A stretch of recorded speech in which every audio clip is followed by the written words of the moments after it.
salaamaaleykum téléspectateurs yi ñu ngi leen di nuyu di leen wax ni tey yéen a ngi nekk en direct si Walo Actu dalal sunu benn gan bu ñuy wax Moustapha Ndiaye di coordonnateur de la jeunesse de Pire. Moustapha ñu ngi lay nuyu ci bàyyi la nga présenté. salaamaaleykum mbokku téléspectateurs yi ñu ngi leen di nuyu di leen ziare yéen ñëpp di rafetlu seen teewlu di ngeen ñuy teewlu xam naa tey yéen a ngi am devant vous Moustapha Ndiaye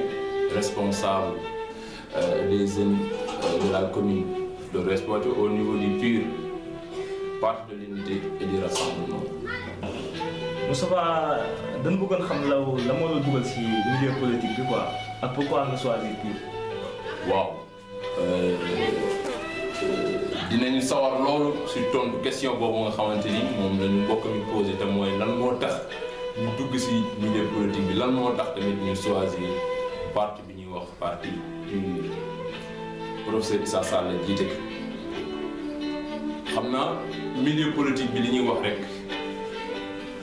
tout est politique dans la vie moo xam côté économie la moo xam côté culturel la ou bien culturel tout est politique kon on peut pas échapper à la politique moo tax ñi nga xamante ni dañuy wax naan man duma politique loolu fa la gàtt xel yam pour man ñu baal ma si baat mais man dugg naa si milieu politique bi maa ngi si biir maintenant d'une manière active am parti bi ñuy wax Pire nag mu laaj ma la moo tax ñu choisir Pire lu tax ñu choisir Pire li ma leen si indil moom mooy seen projet de société waa Pire projet de société bu ñu am de même que valeur vérité ak équité bi ñuy prôné bokk na si lu tax ñu choisir parti bi ñuy wax parti Pire te bu ñu wax projet de société mooy projet de société Pire moom mooy tabax nit ba mu bañ yam si personne tout simplement mais mu dem si au-delà de la personne mu nekk si personnalité bu ñu ko waxee moom mooy nit koo xamante ni incarné na lépp loo xamante ni dafay ñoŋal dundu doomu aadama mooy bu waree jàng mu jàng bu waree faju mu faju bu waree am formation mu am formation bu waree am dund bu baax mu am ko kon Pire loolu moom moo tax ñu choisir projet de société boobu nga xamante ni moom la teg si tënk. waaw durant semaine bii ñu génn nag bëggoon nañu xam ban lecture ngeen def juste si première semaine bi quoi. ci période campagne bi. waaw xam naa rek jot nañu def combien de jours maintenant c'est 5-6 jours ci campagne bi à peu près une semaine mu nekk campagne boo xamante ni ñun suñu côté te mooy parti de l'unité et du rassemblement dund nañ ko si dundin boo xamante ni fan yi rek suñu professeur mi ngi ko doon rafetlu mais dafa am tomb bu ñuul bi si tombé fële sa Tambacounda mu amoon ay affrontement ba am nekk loo xamante ni ñun ñëpp ñu ngi koy ñaawlu di masawu ñi nga xamante ni ñoom ñoo si jëlee loraange yooyu ak journalistes yi nga xamante ni ñoom lañ si attaqué ñu blessé si mu nekk loo xamante ni lu ñuy ñaawlu la ba tax na suñu candidat sax interrompre na campagne am bi si 2 jours la wax. est-ce que yéen seen candidat nu mu interrompre kii bi seen campagne est-ce que yéen da ngeen di interrompre au niveau local wala da ngeen di continuer. waaw suñu candidat interrompre na campagne bu mu doon def caravane yi meeting yi mais cela ne veut pas dire que ñun tamit dañuy toog interrompre suñu campagne non ñun dañuy continuer mener suñu campagne ni ñu ko daan defee dans les zones les plus reculées fu nekk département bu nekk commune bu nekk dafa am emploi de temps boo xamante ni moom la teg pour campagne am bien vrai que li dal Issa fële sa Tamba moom moo tax mënul continuer parce que taal nañu ay oto ay militants blessé nañ de même que journalistes yi ko toppoon daanaka ñëpp agressé nañ leen. ok mais le fait que qu'on vous interpelle wala qu'on vous taquine sax de manque d'ouverture. Est-ce que c'est une pure stratégie ou pure hasard? waaw ñi rafetluwaat question boobu am solo la parce que dañuy wax pire tout le temps du ñuy génn ñu leen di gis dañoo xaw fermé wu quoi mu nekk question boo xamante ni ñëpp nañ si bàyyi xel déglu bu baax peut-être que réponse yi mu si jox peut-être dañ leen satisfaire te moom mooy nit bu ñu xamee fi nga jëm doo yegg premièrement loolu dafa nekk loo xamante ni lu jar bàyyi xel muy am politique bi muy keneen li nga bëgg wax ka mais wax ka fi nga ko war waxee wax ka temps bi nga ko war waxee bàyyi ba mu jot waaye wax ka fi nga ko war waxee loolu moom mooy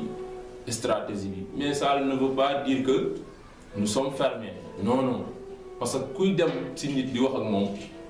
di dem di ko fekk di wax ak moom on ne peut pas dire que vous êtes fermé waaw vous êtes ouvert ñu gis ni am na fu ko gars yi fermé woon da moom mooy parti daayira kese la mais su nekkoon parti daayira kese la du nekk suñu bénéfice ñun c'est notre perte parce que daayira bi mënul fal président Issa Sall au-delà du daayira militant pur chrétien baa ngi si murid baa ngi si xaadir baa ngi si yaakaar naa ni question boobu boo xamante ni ñi koy développé man pour man dañu amul leneen lu ñu teg rek parce que Abdoulaye Wade bu ñu fi nekkee da doon revendiquer mouridisme keneen ak keneen kon fii amul ku fi nekk te amul foo bokk l'essentiel moom mooy man projet bi ma lay présenter nga vérifier projet bi est-ce que amal na njariñ askan bi wala amul njariñ askan bi mais nous ne sommes pas fermés franchement nous sommes ouverts pour tout le monde waaw chrétien yaa ngi si biir yaakaar naa yéen ñi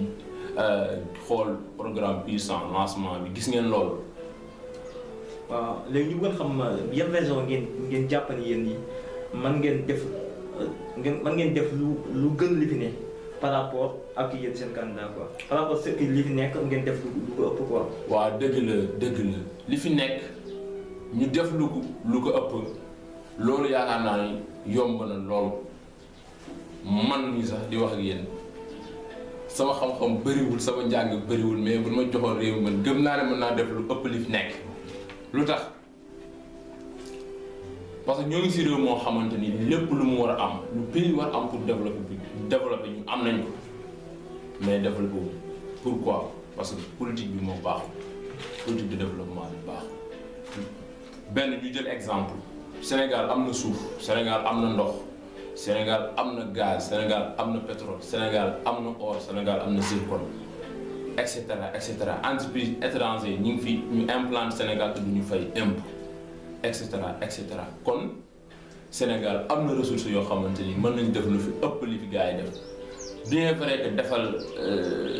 ay tali baax na c'est à saluer defar pont c'est à saluer mais pont bi nga xamante ni par exemple wala tali bi nga xamante ni mënoon nga ko defaree 50 milliards kese. nga dem lebal réew mi 150 milliards exemple bor bi nekk fi génération yi di ko fay nga def ko si ay secteurs yu bëri nga lebal pays bi te boo koy lebal doo ko lebal lu mu soxla da nga koy lebal loo xamante ni 3/4 yëpp da nga koy jël nga def ko sa compte wala nga séddoo ko ak sa ay njaboot te loolu moom moo war a mën ñàkk su ñàkkoon rek développement am bu ñu fexe woon ba ressources yi ñuy am suñu réew ñu exploiter que ñu fexe bay signer ay contrat yoo xamante ni contrat yu bénéfique la pour le Sénégal parce que Total ñu ko jox pétrole bi te Total moo gën a bon contrat bi nga xamante ni moom la propose contrairement aux autres sociétés chinois et cetera américains et cetera kon pour nga def lu raw li fi nekk yomb na benn bu ñu ñëwee ci côté agriculture ñu jël exemple Libye désert kese la désert Libye amul suuf bi Sénégal am suuf fertile bi Sénégal amul dex waaw dex ga fa am Kadhafi moo ko créé da ko créé comme li ñuy wax defar forage defar ay tuyaux yu mag tuyaux 4 diamètres long de 7 mètres yooyu la defar yóbbu ndox fépp gars yi di bay di dundee ba di exporter Libye def na loolu te Libye amul woon terre fertile comme ñun amul dex kon te pétrole la am comme ressource principale c'est le jël defar ay forages yoo xamante ni ndox mélanger kër yi du nga fay kon ñu xam ni état yi man pour man suñu pouvoir yi ñu amoon dañu yéenewul développement mais suñu yéenewoon développement kon yaakaar naa ne romb nañ fii waaw. bon ñu bëggoon xam tamit combat bi nga xam ne moom ngeen di mener instant yi nii. yaa ngi ndax dafa limité wu ci élection présidentielle yi wala tamit au niveau de élection locale tamit da ngeen di tamit imposer wu wala da ngeen di tamit postuler seen candidat yi. waaw combat bi ñuy mëne combat patriote la li ñuy wax rek Sénégal bu ñu waxee dañuy wax ni ñu kii falu yàlla désigné na ko ba pare mais l'essentiel moom mooy ñu sabablu boobu ñun si la ñu nekk te moom mooy du ñu toog croiser les bras ni ñëpp a yam non non ñun gëmuñu loolu parce que dafa am kilifa gu waxoon ni boo demul Ndar ñeel dew ma Ndar mais bul nii kenn demul Ndar waaw noonu la mel bu fekkee yow da ngay dugg transport public di fay Dakar Ross Béthio wala Ross Béthio Tamba non bul ni ñëpp si bus public bi la ñuy dugg non non am na ñoo xamante ni seen voiture privée la ñu yor kon noonu la àdduna mel boo nekkee trian neen man trian la mais bul ni ñëpp trian la kon ñu xam ne ñun suñu combat patriotique la juste pour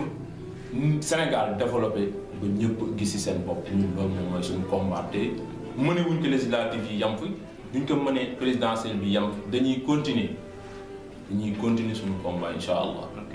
bon ñu bëggoon xam nag yan mesure ngeen jël durant ci programme bi ci programme campagne bi yan décision ngeen ci jël wala yan nan ngeen di doxalaay quoi seen stratégie bi. waaw xam naa ni décision yi ñu jël wala stratégie yi ñu jël bëri na parce que ñun côté yëpp nañuy xool bàyyiwul benn côté suñu communication dañ koy contrôler bu baax moo tax des fois ñu ñuy taxé manque d'ouverture bi mais loolu la rek stratégie fépp la nekk si côté parti bi ni muy doxee si côté communication bi ni muy doxee bàyyiwul benn détail organisation tout est organisé c'est le parti pur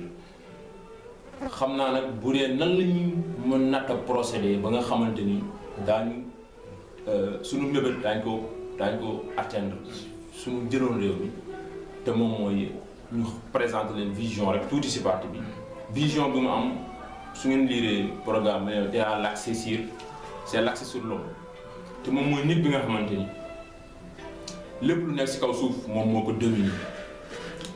président Issa Sall ak parti bi yëpp dañuy ñoom vision bi ñu am ci nit lañ koy jëmale nit mu ni nit su juddoo war nañ fexe ba mu jaar fu mu war a jaar te moom mooy war na jàng nu mu war a jàngee war na am formation bu jógee ci formation boobu war na am fu mu insérer wu mu liggéey bu liggéey ba mooy jur développement mu ni leen après lan ñu def partage te moom mooy solidarité loolu moom mooy vision bi bu dee principe yi nag justice la développement solidarité te moom mooy justice ni ñu gisee Sénégal ni ñuy juger ki nekk au pouvoir yamul ak ni ñuy juger ki nekk opposition parti pur ni loolu dafa war a jeex exécutif législatif judiciaire yooyu yëpp bu nekk dafa war a indépendant bu nekk dafa war a xam lan mooy voie mu siy dox mu ni nag développement dafa war a am parce que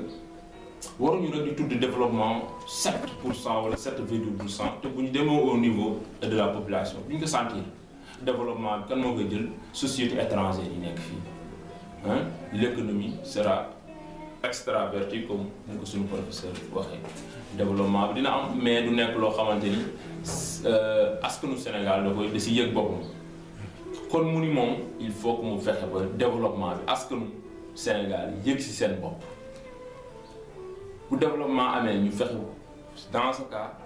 day yóbbuwaale réduction des inégalités te moom mooy ñu fexe ba nit du nekk Dakar di dund comme français bi nekk France riche wala français bi nekk Paris am benn richesse bi am nit ku nekk Ross Béthio di dund benn pauvreté ba nga xamante ni c'est extraordinaire kon loolu moom mooy combat pur objectif bi yëpp moom mooy lan justice am si réew mi développement am si réew mi après solidarité. ok Moustapha ñoo ngi lay sant di la gërëm di la remercier si leeral yi nga xamante ni apporté nga ko parce que xam naa lii moom ku ko seetaan war na mën a am dina leeral yi nga xamante ni peut-être ñoo ngi ko doon dutee ci wàllu parti bi tey jii yaakaar naa leeral yëpp indi nga ko di la remercier di la bàyyi nga wax sa dernier mot. waaw xam naa rek